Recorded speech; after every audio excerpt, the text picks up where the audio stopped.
Hello everyone and welcome to FinSpace. Hi friends, this video will be a clip of the first episode of our podcast Digging Deeper. So अगर आपके पास हमारे podcast पूरा देखने का time नहीं था तो हम आपके लिए उस पॉडकास्ट का one of the important part present कर रहे हैं इस वीडियो में. आई होप आपको ये वीडियो पसंद आएगी एंड अगर आपने अभी तक हमारे चैनल को सब्सक्राइब नहीं कर रखा then do subscribe to our channel and also hit the bell icon to get all the notification. Now let's get started.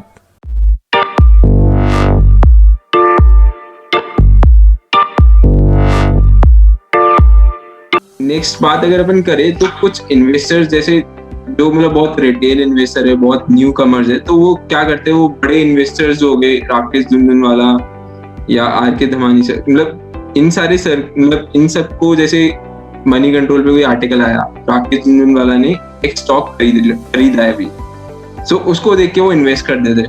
तो क्या ये स्ट्रेटेजी मार्केट के अंदर एक लॉन्ग टर्म में अच्छा पैसा बना के देगी या फिर आपका क्या टेक है इसमें? Very good question Hitesh. मैंने एक आर्टिकल लिखा था इसी टॉपिक के ऊपर. उसका टॉपिक था नकल में भी अकल चाहिए. तो मैं उसका ब्रीफ देता हूँ तुम्हें कि इसमें क्या इश्यूज कहाँ आ सकते हैं. लेट्स से एक न्यूज आती है कि राकेश झुनझुनवाला ने किसी कंपनी में 200 करोड़ का इन्वेस्टमेंट किया. अब 200 करोड़ सुनते हैं हमें लगता है इतना बड़ा अमाउंट लगा दिया, मतलब एक तो राकेश झुनझुनवाला है, रिसर्च करी होगी और ऊपर से इतना बड़ा अमाउंट लगा दिया. अब मेरे पास पड़े 5 लाख रुपए, मैं 5 लाख जाके उस कंपनी में लगा देता हूँ. अब गलती क्या करी मैंने इसमें? राकेश झुनझुनवाला का टोटल पोर्टफोलियो साइज है 20,000 करोड़. 20,000 करोड़ का 1% होता है 200 करोड़. तो उन्होंने अपने टोटल 100 रुपए में से 1 रुपए लगाया उस स्टॉक के अंदर.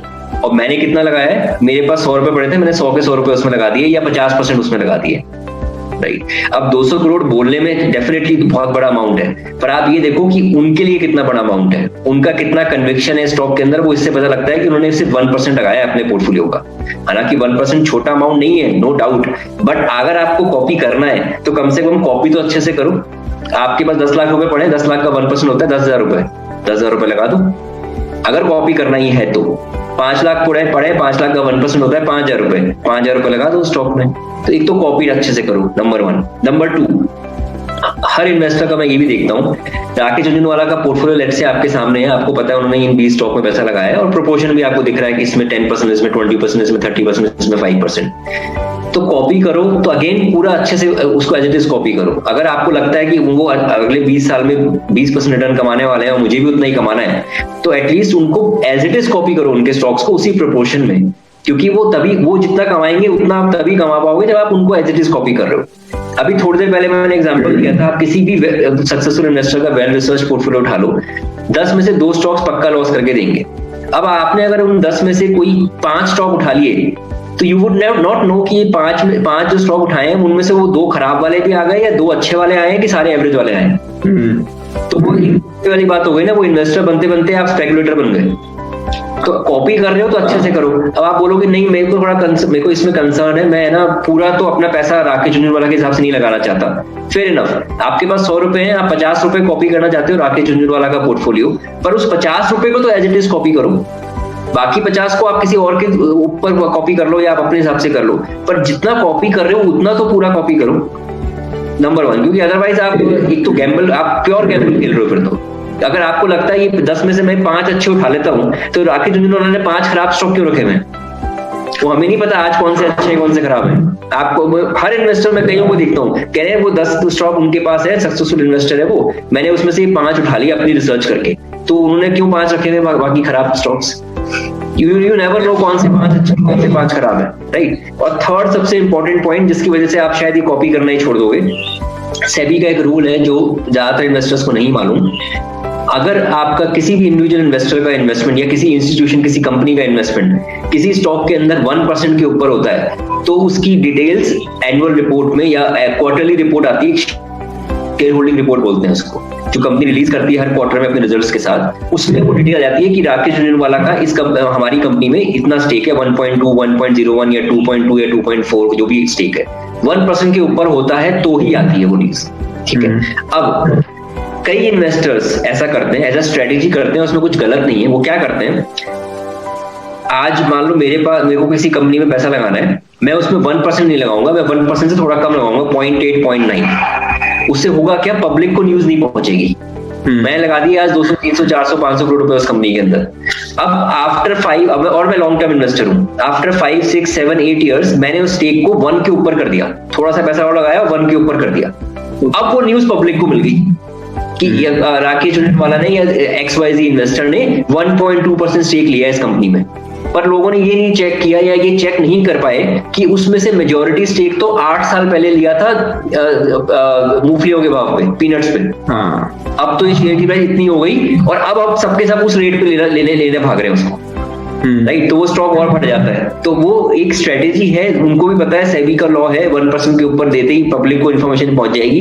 एज एन इन्वेस्टर मैं नहीं चाहता पब्लिक को पता लगे, क्योंकि मैं अगले 5 सालों में स्टॉक को धीरे धीरे करके और खरीदना चाहता हूँ। तो मैं चाहता हूँ ये जो इन्फॉर्मेशन है ये सीक्रेट रहे, और उसको रखने का बेस्ट तरीका है 1% के नीचे रखो अपना stack. Okay, right. Having said that, third last point बताता हूँ मैं। आप कहते हो नहीं, ये कुछ वेबसाइट्स हैं जो पूरा पोर्टफोलियो बता देती हैं, आप 1% के नीचे हो तो भी वो इन्फॉर्मेशन दे देती हैं। रिलायबिलिटी कितनी है उनके ऊपर? आपने कुछ पेमेंट किया है उसकी उन वेबसाइट्स को? एक ट्रेंड लाइन करके कोई वेबसाइट है, trendline.com, बहुत सारी वेबसाइट्स हैं जो आपको सक्सेसफुल इन्वेस्टर का पोर्टफोलियो, उनके पोर्टफोलियो में आज के दिन क्या स्टॉक्स हैं। पर अगर उनका इन्फॉर्मेशन गलत हुई या आपको रियल टाइम पे नहीं मिल पाई, तो आप क्या केस कर सकते हैं उन वेबसाइट्स के ऊपर? नहीं। तो आपको रियल टाइम तो पता लग ही नहीं रहा उन्होंने कब बेचा कब खरीदा। और इसमें एक और इशू, अप्रैल मई जून एक क्वार्टर है, उसके रिजल्ट्स आएंगे जुलाई एंड में या अगस्त में। तो अगर किसी इन्वेस्टर ने अप्रैल में कोई स्टॉक खरीदा है, लेट्स से 1% के ऊपर भी खरीद लिया उसको, उसकी इन्फॉर्मेशन मेरे को अगस्त में मिलेगी। अगर किसी स्टॉक को अप्रैल में बेच दिया, उसकी इन्फॉर्मेशन मेरे को अगस्त में मिलेगी जब रिपोर्ट आएगी। तो मेरे को रियल टाइम इन्फॉर्मेशन तो मिल ही नहीं रही है, तो मैं कॉपी करना चाहूँ भी तो करूँ कैसे? Unless and until mister Jhunjhunwala मेरे फ्रेंड है, वो मुझे फोन करके बता देते हैं कि मैंने आज ये खरीदा है, आज वो बेचा है, कि तुम भी ये कर लो। अदरवाइज तो मेरे पास कोई रिलायबल डेटा है ही नहीं, और टाइमली डेटा भी नहीं है। तो कॉपी करते हुए पहले तो ये देखो इन्फॉर्मेशन रिलायबल है, रियल टाइम है, कंप्लीट है। क्योंकि मैंने एक और चीज नोट करी है, जितनी भी वेबसाइट पे इन्फॉर्मेशन आ रही है राकेश झुनझुनवाला का पोर्टफोलियो, उन सब कंपनीज में उनका 1% के ऊपर स्टेक है, वो इन्फॉर्मेशन आ रही है। बस वो पब्लिक इन्फॉर्मेशन है, उसको कोलेट करके वो एक जगह दिखा रहे हैं। जिस कंपनी में 1% से नीचे का स्टेक है, वो इन्फॉर्मेशन आई नहीं रही है। तो आपको पता ही नहीं उनका पोर्टफोलियो एक्चुअली में, तो आप कॉपी करोगे कैसे? सो बेसिकली मतलब अगर आप किसी को कॉपी भी कर रहे हो तो आपका उतना ही दिमाग लगने वाला है कि अगर आप खुद का रिसर्च करके भी करोगे तो आप भी वैसा मतलब वैसे रिटर्न जनरेट कर सकते हो। तो मतलब अगर आप कॉपी बिना दिमाग लगाएगा तो इन फ्यूचर आप पैसा नहीं बना सकते इन लॉन्ग टर्म। मैं ये समझ पाया इस बात से।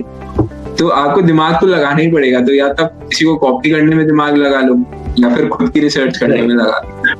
सो फ्रेंड्स, आई होप आपको एक क्लिपिंग यूज़फुल लगी होगी, और अगर यूज़फुल लगी है तो आप इस पॉडकास्ट को पूरा ज़रूर देखिएगा। हमने इस पॉडकास्ट की लिंक डिस्क्रिप्शन बॉक्स में भी दे रखी है एंड इवन ऊपर आई बटन में भी है। सो फ्रेंड्स, आपको जब भी टाइम मिले इस पॉडकास्ट को ज़रूर पूरा देखिएगा। And thank you so much for watching this video and don't forget to subscribe to our channel.